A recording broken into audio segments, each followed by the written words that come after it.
All right, Larry Krueger with you to discuss where are the quarterbacks going this offseason in the NFL. Well, here we are, middle of February. Free agency is about a month away. Free agency begins in about 30 days. The 49ers have around $10 million in cap space, and they got a ton of free agents. 25 free agents. I think 21 of the 25 are unrestricted. And we don't know if the 49ers will move a quarterback this season or not. But let's go through where I think the quarterbacks could wind up. And we're going to start with Aaron Rodgers. Aaron Rodgers, I think, is leaving Green Bay. I think Green Bay at this point has settled on the fact that Rodgers probably would be best suited going somewhere else. And I think they're about ready to hand the keys to the Green Bay kingdom over to Jordan Love. So where is Rodgers headed? Well, I think he's going to the New York Jets. I think the Jets have already made inquiries with the Packers about Rodgers' availability. The Jets owner is Woody Johnson. He says finding a veteran upgrade at quarterback is the missing piece that the Jets need to make the playoffs. And an offensive coordinator, Nathaniel Hackett, and the passing game coordinator, Todd Downing, the Jets have recently hired a pair of offensive coaches who both have a history of working with Aaron Rodgers. Now, the Packers would get a boatload of picks coming back. There's no question about that. And the Jets would have to really make him a sweetheart offer to get this done.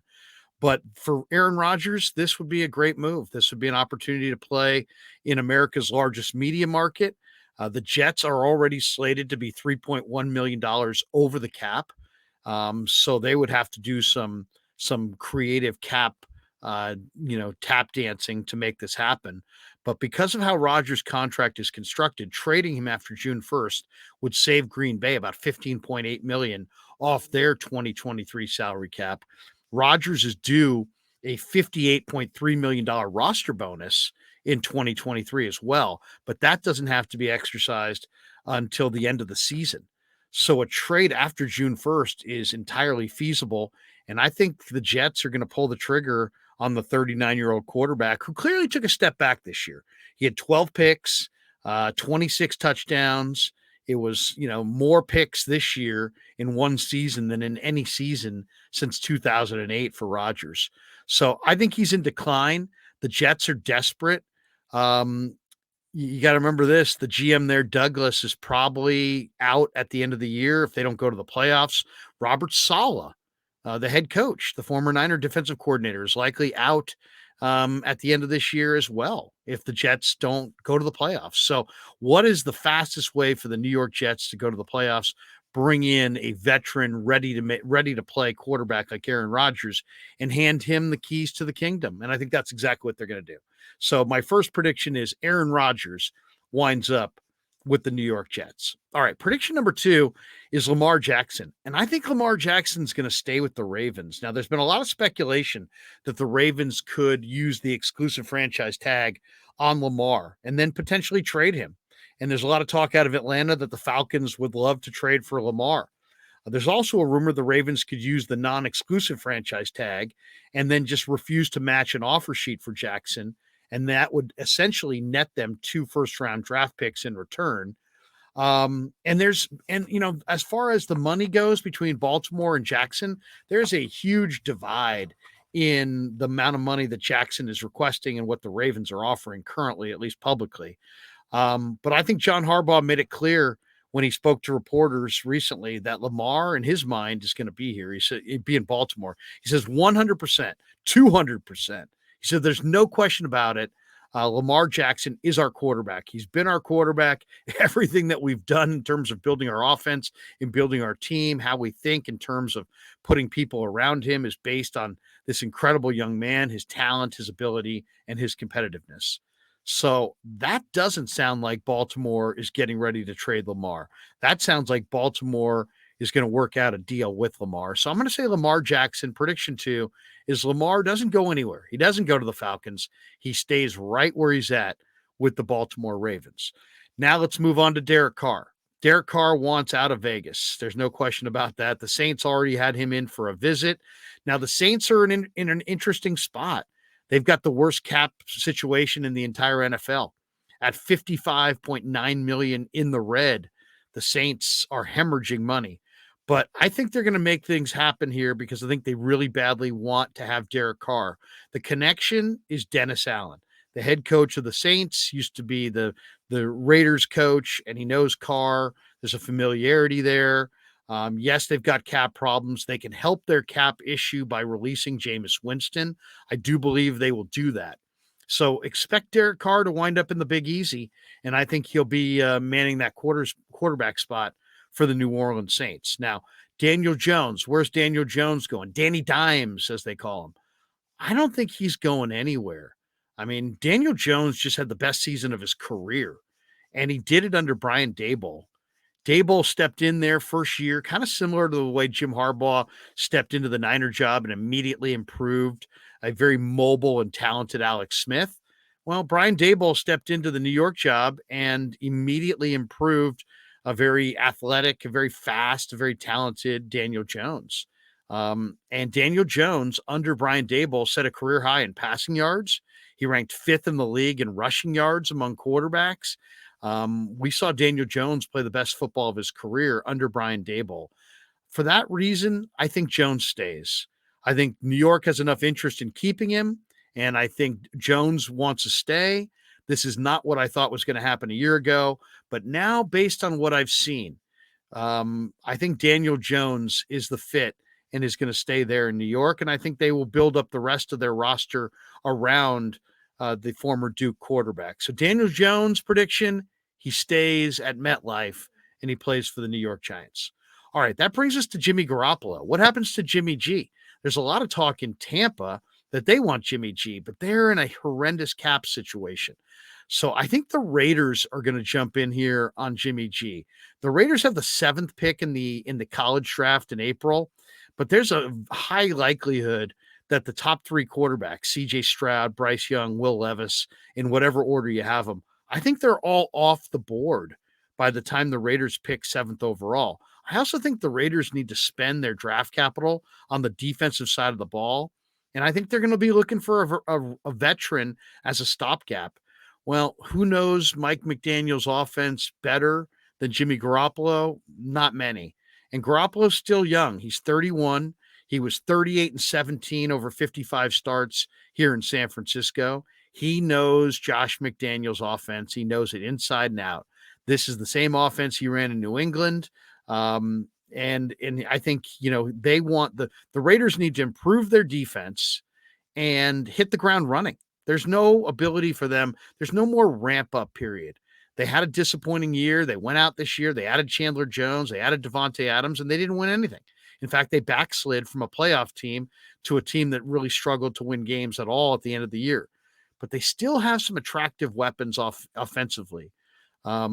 There's no question that Jacobs is one of the best backs in football. There's no doubt that Waller is one of the best tight ends in football. There's no doubt that Devontae Adams is one of the best receivers in all of football. What the Raiders need is a better offensive line, a new quarterback, and an improved defense. Well, they're not going to do it all at once, but Garoppolo will give them that improvement at quarterback that they seek. And signing him would free up the Raiders draft to address the defensive side of the ball. And that is a desperate need for them. So Garoppolo, my prediction, winds up in Vegas playing for Josh McDaniels in New England West, if you want to call it that, with the Las Vegas Raiders. Geno Smith, I predict, is going to stay with the Seattle Seahawks. He went to the Pro Bowl this year. When he was there, he told the reporters that he's confident that he and John Schneider will be able to work out an extension. Geno had an incredible year this year. I mean, you could look at his 2022 season and say it was the outlier in his career. But you could also say it's a veteran quarterback who's gotten better. But prior to last year, Geno Smith had made 5 starts over the preceding 7 seasons combined. And Seattle's got a top 5 pick in April's draft. Now, Seattle, I don't think, wants to use that top 5 pick on a quarterback. So I think re-signing Geno enables them to go get a pass rusher and put that on their front 7.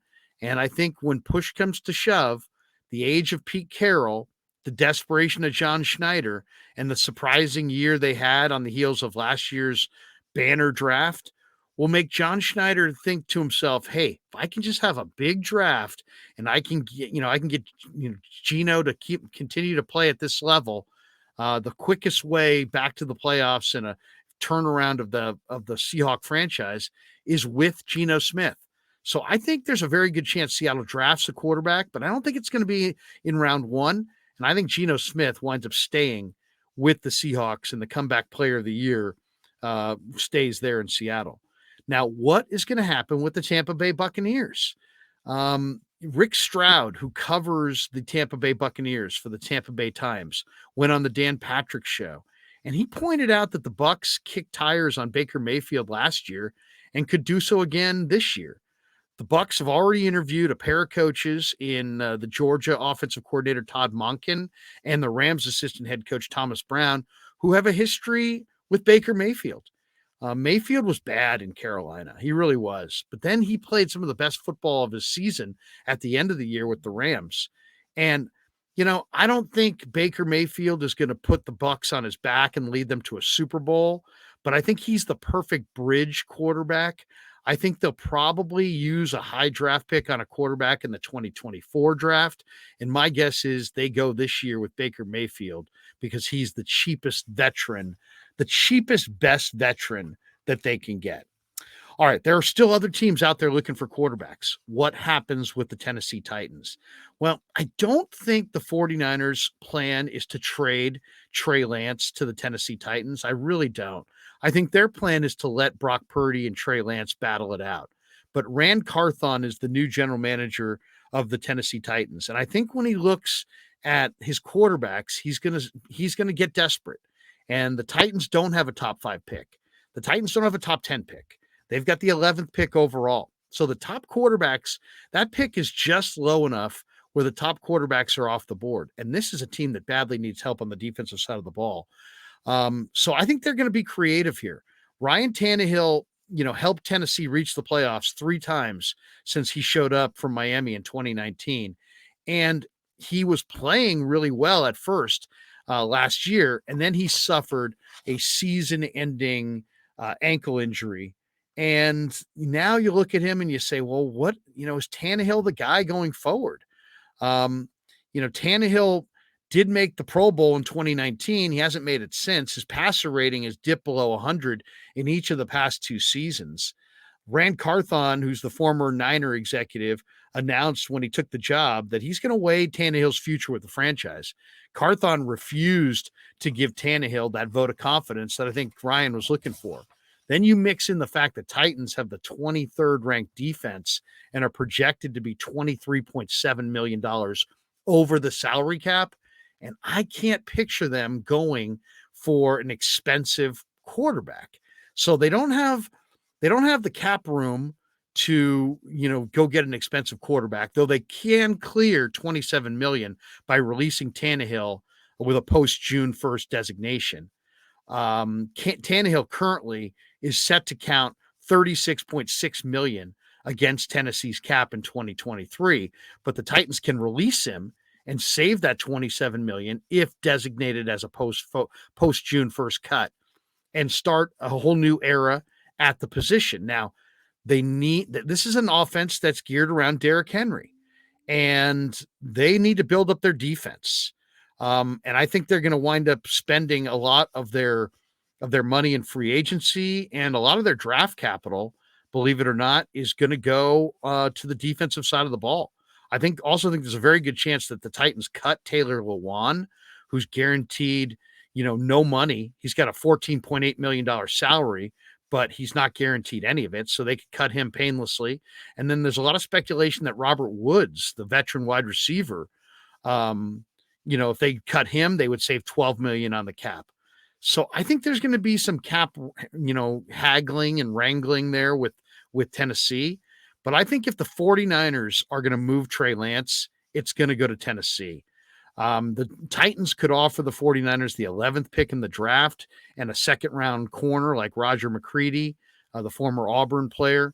And I think that would be enough if Brock Purdy's healthy to get the 49ers to move off of Trey Lance and go in a different direction. The Niners could take a quarterback in the draft that's on a rookie deal as a backup. They could also go sign an Andy Dalton. They could sign an Easton Stick. They could sign a Teddy Bridgewater. There's a number of veterans that the Niners could sign for under $5 million.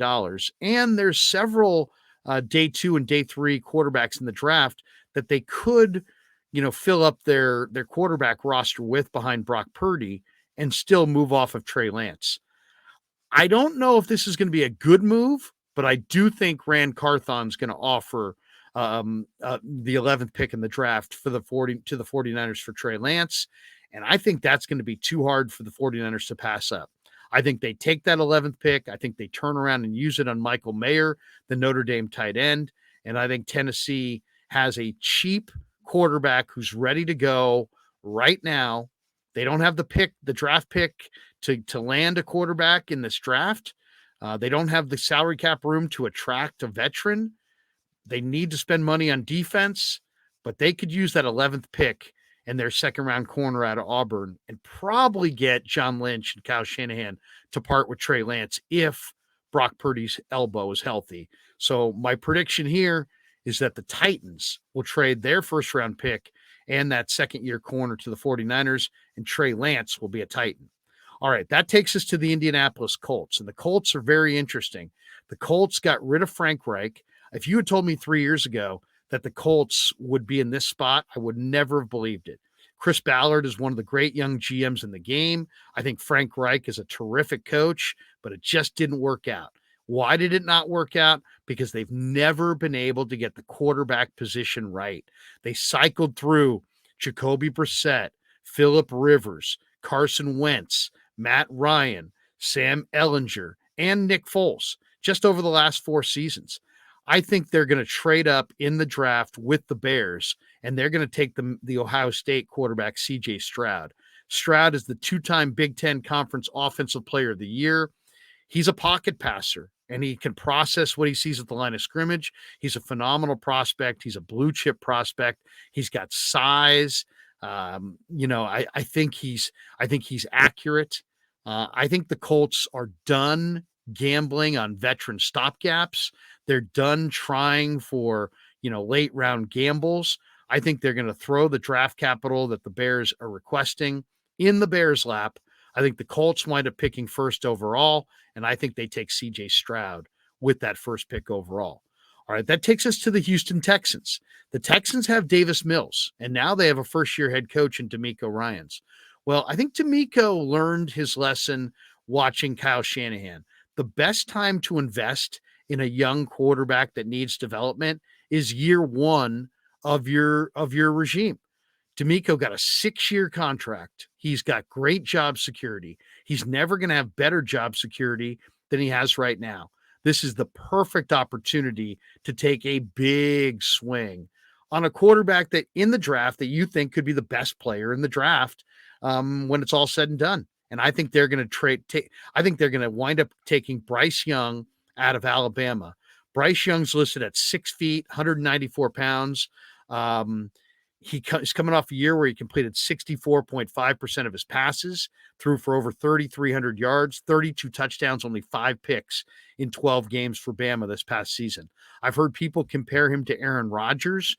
There's a magic nature to Bryce Young. He's athletic. Jalen Hurts was an undersized athletic quarterback who just wound up in the Super Bowl. I think Bryce Young, there'll be people that have their questions about a 6-foot quarterback who's not 200 pounds. But in this situation, I think the Texans go for Bryce Young. I think they invest in him. I think they play him right away with Davis Mills as his backup. And I think what you're going to see is Bryce Young is going to be the improvement on the offensive side of the ball. And then D'Amico is going to go sign some guys like Azeez Al-Shaair and others away from the 49ers, and he's going to build up that defense. So I think they're going to build up the defense in free agency. I think they're going to use their draft capital on Bryce Young, and I think Young winds up with the Texans. All right, that takes us to the Carolina Panthers. And the Carolina Panthers have cycled through a lot of different quarterbacks over the last few years, and they haven't been able to make it work. This year, they took a look at Sam Darnold. The owner there, David Tepper, has been really open about his desire to get a franchise quarterback because of how important the position really is. So the Panthers, I think, are going to trade up in the draft, and they're going to trade up into the top 5. They're going to get ahead of Seattle. They're going to get ahead of the Raiders. They're going to get ahead of the Falcons, all teams that theoretically could be looking for quarterbacks. And I think the Carolina Panthers are going to spend that money spend those draft picks and trade up. And I think they're going to take Will Levis out of University of Kentucky. So that would be my prediction. I think Levis will then battle it out with Matt Corral there in Carolina to be the future of the franchise. And my guess is Will Levis will wind up beating out Corral. So just to sum it up, my quarterback carousel has Aaron Rodgers to the Jets, Lamar Jackson staying with the Ravens, Derek Carr going to the Saints, Daniel Jones staying with the Giants, Jimmy Garoppolo going to the Las Vegas Raiders, Geno Smith staying with the Seattle Seahawks, Baker Mayfield will go to the Tampa Bay Buccaneers. The 49ers will not want to, but they will pull the trigger on a Trey Lance deal to send him to Rand Carthen and the Tennessee Titans. I think CJ Stroud goes to the Colts in the draft. I think Bryce Young goes to the Texans in the draft. And I think Will Levis winds up with the Carolina Panthers, also courtesy of the April NFL draft. All right, that's my look at the quarterback carousel in the NFL. We'll see how many I got right. Keep this one for a few months and see how many I got right, how many I got wrong, and hope you enjoyed it. Always check out the Krueger Show for all of our top videos, and hope you enjoyed our video on where the NFL quarterbacks and collegiate quarterbacks will wind up at the end of this offseason.